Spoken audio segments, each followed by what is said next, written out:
무리가 다 일어나 예수를 빌라도에게 끌고 가서 고발하여 이르되 우리가 이 사람을 보매 우리 백성을 미혹하고 가이사에게 세금 바치는 것을 금하며 자칭 왕 그리스도라 하더이다 하니, 빌라도가 예수께 물어 이르되 네가 유대인의 왕이냐? 대답하여 이르시되 네 말이 옳도다. 빌라도가 대제사장들과 무리에게 이르되 내가 보니 이 사람에게 죄가 없도다 하니, 무리가 더욱 강하게 말하되 그가 온 유대에게 가르치고 갈릴리에서부터 시작하여 여기까지 와서 백성을 소동하게 하나이다. 빌라도가 듣고 그가 갈릴리 사람이냐 물어 헤롯의 관할에 속한 줄을 알고 헤롯에게 보내니, 그때 헤롯이 예루살렘에 있더라. 헤롯이 예수를 보고 매우 기뻐하니 이는 그의 소문을 들었으므로 보고자 한지 오래였고, 또한 무엇이나 이적 행하심을 볼까 바랐던 연고로라. 여러 말로 물으나 아무 말도 대답하지 아니하시니 대제사장들과 서기관들이 서서 힘써 고발하더라. 헤롯이 그 군인들과 함께 예수를 업신여기며 희롱하고 빛난 옷을 입혀 빌라도에게 도로 보내니, 헤롯과 빌라도가 전에는 원수였으나 당일에 서로 친구가 되니라. 빌라도가 대제사장들과 관리들과 백성을 불러 모으고 이르되 너희가 이 사람이 백성을 미혹하는 자라 하여 내게 끌고 왔도다. 보라, 내가 너희 앞에서 신문하였으되 너희가 고발하는 일에 대하여 이 사람에게서 죄를 찾지 못하였고, 헤롯이 또한 그렇게 하여 그를 우리에게 도로 보내었도다. 보라, 그가 행한 일에는 죽을 일이 없느니라. 그러므로 때려서 놓겠노라. 무리가 일제히 소리질러 이르되 이 사람을 없이 하고 바라바를 우리에게 놓아 주소서 하니, 이 바라바는 성중에서 일어난 밀란과 살인으로 말미암아 옥에 갇힌 자라라. 빌라도는 예수를 놓고자 하여 다시 그들에게 말하되, 그들은 소리 질러 이르되 그를 십자가에 못 박게 하소서, 십자가에 못 박게 하소서 하는지라. 빌라도가 세 번째 말하되 이 사람이 무슨 악한 일을 하였느냐? 나는 그에게서 죽일 죄를 찾지 못하였나니 때려서 놓으리라 하니, 그들이 큰 소리로 재촉하여 십자가에 못 박기를 구하니 그들의 소리가 이긴지라. 이에 빌라도가 그들이 구하는 대로 하기를 언도하고, 그들이 요구하는 자 곧 밀란과 살인으로 말미암아 옥에 갇힌 자를 놓아주고 예수는 넘겨주어 그들의 뜻대로 하게 하니라. 아멘. 예수님께서는 대제사장들과 서기관들과 사두개인들과 바리새인들이 주축이 되어 있는 유대인의 최고 의결 기관인 공의회에서 자신이 그리스도라고 답변을 하십니다.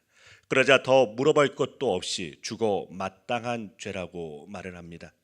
예수님께서 그리스도라고 하는 사실에 이렇게 두 가지 극명한 대비가 되는 것입니다. 그런데 이 죄목으로 빌라도에게 고소를 할 수가 없습니다. 종교적인 문제는 공의회에서 알아서 처리하도록 하였습니다. 그러니 예수를 죽이려면 로마의 재판을 받아야 하기에 제목을 바꾸어서 고발을 하게 되는 것입니다. 그 제목이 오늘 말씀 1절과 2절 말씀이죠. 세 가지로 고소하는데 첫째가 백성을 미혹한다는 것입니다. 이것은 로마를 전복하기 위하여 백성들을 선동하였다는 것입니다. 요즘 말로 하면 정보를 흔들기 위하여 괴담을 조직적으로 흘려보낸다라는 것입니다. 두 번째는 로마의 세금을 내지 말라는 것이죠. 이 질문을 예수님께 하여 올무에 걸려 했을 때 예수님의 답변은 가이사의 것은 가이사에게, 하나님의 것은 하나님께 드리라는 답변을 하심으로 그들이 할 말이 없었던 내용인데, 이것을 모함하여 거짓으로 고소하는 것입니다. 그리고 세 번째로 자칭 왕 그리스도라고 대답하셨습니다. 빌라도가 예수님께 신문합니다. 네가 유대인의 왕이냐? 예수님께서 네 말이 옳다고 하십니다. 마치 내가 그러라 하신 답변과 같은 답변입니다. 그런데 이 대답을 들은 빌라도는 무리들에게 예수님이 죄가 없다고 합니다. 왜 그런 답변을 했을까요? 빌라도는 로마의 총독입니다. 그러니 유대인들의 속성을 잘 알고 있습니다. 그들이 로마를 반역하는 자를 넘겨줄 리가 없는 자들입니다. 겉으로는 복종하는데 단 한 시간도 이스라엘의 독립과 해방을 잊어본 적이 없는 사람들이기 때문입니다. 그런데 예수를 넘기면서 로마를 반역하는 자라는 제목이 그들의 시기심으로 인한 것임을 알게 됩니다. 또한 예수님을 보니 전혀 정치적인 반역을 일삼은 자가 아님을 안 것입니다. 그래서 정치적인 죄가 없다고 말하는 것입니다.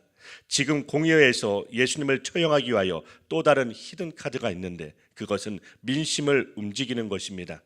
6월절이라 수많은 사람들이 예루살렘에 몰려와 있습니다. 적어도 100만에서 많게는 200만까지 모인다는 그 절기에 밀란이 일어나면 총독이 문책을 받기에 밀란이 일어나지 않도록 치안을 유지하고자 예루살렘에 와 있는 것입니다. 평소에 관저는 가이사랴에 있는데 6월절이라서 예루살렘에 와 있는 것입니다. 그러니 빌라도는 유대인들이 술수에 넘어가지 않기 위하여 예수를 풀어주려고 하는 것입니다. 그러자 고소하는 사람들이 더욱 굳세게 말합니다. 예수가 온 유대에서 가르치고 갈릴리에서부터 시작하여 여기까지 와서 백성을 소동한다고 합니다. 만약 예수님께서 정치적인 소동을 일으키셨다면 빌라도의 첩보망에 의하여 이미 알려졌을 것입니다. 그러나 예수님의 전도는 정치적인 소요를 일으키는 것이 아니었습니다. 그런데도 고소하는 자들은 어떻게 하든지 예수님을 정치범으로 몰아 처형하려고 빌라도에게 압박을 가하는 것입니다.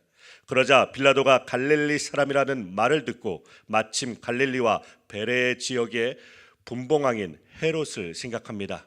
빌라도는 헤롯이 6월절이라 예루살렘에 올라와 있는 것을 알고 헤롯에게로 보냅니다. 골치 아픈 사건을 다른 관할지로 보내는 것입니다. 헤롯이 예수를 보고 심히 기뻐합니다. 왜 기뻐하였을까요? 예수에 대한 소문을 많이 들었기에 한번 만나보고 싶었기 때문입니다. 이 헤롯은 세례 요한을 목베어 죽인 사람입니다. 그런데 세례 요한이 죽고 나서 예수님이 사역을 하실 때 세례 요한이 다시 살아났는가 하면서 두려워하기도 하였습니다. 그런데 드디어 예수를 만나게 되자 무슨 이적을 행할 것을 기대하였습니다. 헤롯의 여러 말로 물으나 예수님께서는 한 말씀도 답변하시지 않습니다. 대제사장들과 서기관들이 여기서도 힘써 고소하게 됩니다. 헤롯이 아무리 물어도 예수님은 한마디 대답도 하지 않습니다. 그러자 헤롯이 그 군병들과 함께 예수를 업신여기며 희롱하였다고 합니다. 소문에 무언가 있는 사람인 줄 알고서 직접 만나보니 너무나 초라한 몰골입니다. 이미 대제사장에 잡혀서 밤새 심한 고문을 받고 얻어맞은 상태입니다.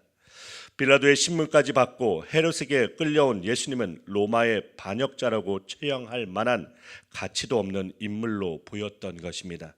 그러므로 희롱하고 빛난 옷을 입혀서 빌라도에게 도로 보내게 됩니다. 왜 빛난 옷을 입히는 것입니까?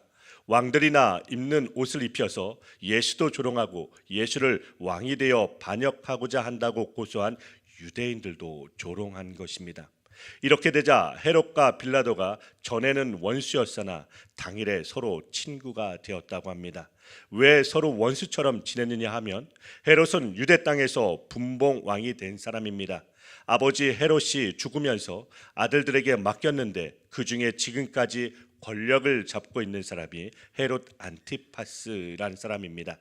그런데 로마의 시민권을 가진 빌라도가 유대와 사마리아 지역의 총독으로 왔으니 둘 사이가 껄끌스러웠던 것입니다.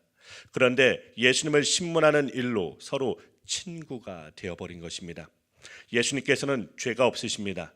그러면 무죄 방면을 해야지 16절 말씀처럼 헤롯은 왜 예수님을 때려서 놓으려고 합니까? 그것은 성난 군중들의 민심을 달래기 위해서 그렇게 한 것입니다. 17절 말씀해 보시면 없음이라고 되어 있습니다. 이 부분이 사본에 없기에 그냥 없음이라고 표기한 것입니다.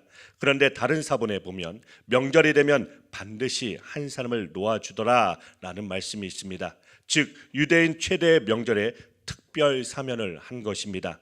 그래서 빌라도가 예수와 바라바 중에 누구를 놓을까 물어봅니다. 군중들은 예수를 없이하고 바라바를 달라고 말합니다. 바라바는 어떤 사람인가 하면 성중에서 밀란을 일으키고 살인한 자로서 감옥에 갇혀 있는 사람입니다. 정말 로마의 위협이 되는 인물은 바라바인 것입니다.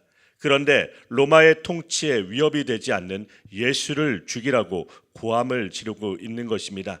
밀란을 일으키고 살인한 바라바보다 더 죽일 정도로 미운 인물이 예수라는 것입니다. 그러면 한때는 예수님을 임금 삼으려고까지 하던 사람들이 왜 갑자기 돌변하여 예수님을 십자가에 못 박아 죽이라고 하였을까요? 당시에 수많은 사람들이 예수님을 따라 나선 것은 표적을 보고서 따라 나선 것이 아니라 먹고 배부르기 위하여 따라 나섰다라는 것입니다. 그러나 예수님은 썩는 양식을 위하여 따르지 말고 영생하도록 있는 양식을 위하여 따르라라고 말씀하십니다. 그러자 영생하기 위하여 우리가 어떤 하나님의 일을 하여야 하느냐고 또 사람들이 묻습니다. 그때 예수님께서 답변하신 말씀이 요한복음 6장 29절 말씀입니다. 예수께서 대답하여 이르시되 하나님께서 보내신 이를 믿는 것이 하나님의 일이니라 하시니. 아멘. 수많은 사람들이 이 말씀은 어렵다고 하면서 다시는 예수님을 따라 다니지 않습니다. 그렇다면 예수님을 따라 나선 수많은 군중들의 필요는 영생의 양식이 아니라 결국 썩는 양식이었다는 것입니다. 그러므로 예수님을 따르는 수많은 사람들이 왜 갑자기 돌변하여 예수님을 십자가에 못 박아 죽이라고 빌라도에게 압박을 하였겠습니까? 그것은 바로 사람들이 원하는 것을 주지 않았기 때문입니다. 빌라도가 3번이나 죄가 없으니 때려서 놓겠다고 하여도 밀란을 일으키고 살인한 바라바를 놓아달라고 하면서 예수는 십자가에 못 박아 죽이라고 고함을 지르고 있는 것입니다. 빌라도를 향하여 군중의 힘으로 압박합니다. 가만히 두면 밀란이 일어날 것 같습니다. 그러면 빌라도는 로마의 황제로부터 문책을 받고 지위를 잃게 되는 것입니다. 그러니 자신은 손을 씻지만 그러나 재판관의 책임을 면할 수는 없다라는 것입니다. 그래서 오늘 말씀 23절 말씀에 보시면 그들의 소리가 이겼다라고 합니다. 십자가에 못 박아 죽이라는 소리가 이긴 것입니다. 왜 이렇게 되었습니까? 이방인 총독이 살펴보아도 죄가 없다는 분을 왜 십자가에 못 박아 죽이라고 고함을 지르면서 결국 그 소리가 이겨서 십자가에 처형해 버리는 것입니까? 이것은 단순히 한 죄 없는 인간을 살해한 것이 아닙니다. 천지를 지으신 창조주를 죽여버린 것입니다. 십자가에 달리신 분이 하나님이십니다. 오늘 본문을 통하여 예수님의 십자가가 가진 의미가 무엇인지를 밝혀주고 있습니다. 예수님은 의인으로서 죄인들 사이에 오셨고 마땅히 죽어야 할 자를 옥에서 풀어주셨으며 예수님이 대신 그 죄를 담당하셨다는 사실이 온전히 드러납니다. 이 악하고 부조리한 세상 가운데 예수님은 철저히 손해보시고 억울한 자리에 서심으로 사람들을 구원하셨습니다. 그 은혜를 받은 자가 바로 우리입니다. 세상은 악인의 흥함과 의인의 죽임에 크게 문제의식을 느끼지 않는 듯합니다. 놀랍게도 예수님은 그 앞에서 정의를 구현하시지 않고 굴복하신 것처럼 보입니다. 악한 자들을 멸하지 않으시고 도리어 구원하심으로써 승리하는 역사가 십자가에 의해 일어났습니다. 비록 우리가 살아가는 세상이 악하고 부조리해 보여도 주님이 가장 선한 길로 우리를 인도하실 것을 믿음으로 나아가길 축원합니다. 오늘도 우리 하나님께서 아버지의 사랑과 은혜로 우리를 인도하여 주시고 보호하여 주실 것을 믿습니다. 그것을 믿으며 오늘 하루도 승리하는 하루 되시길 간절히 축원드립니다.